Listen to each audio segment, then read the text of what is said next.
So, Colin, you've recently published your book on Hermetic Kabbalah, and writing it must have taken you a great deal of time and effort.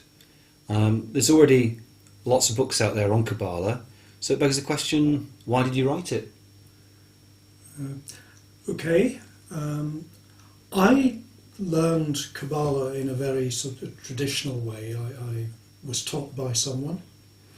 I was actually advised not to read books, which I thought was a very good idea, because I learned a lot of stuff by myself. But there came a point where I wanted to know more. I wanted to know where the stuff came from, and I wanted to validate what I knew. I thought it'd be really nice to know if this is meaningful or is it just personal.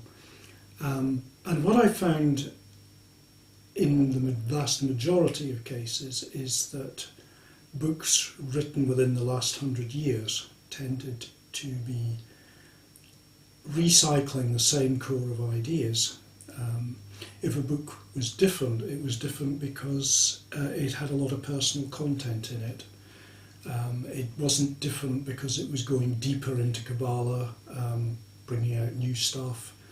And I felt very frustrated, so I spent a long time reading through the classics of Kabbalah and reading a lot of scholarly material on Kabbalah in an attempt to try and validate what I knew, to try and get to another level of depth.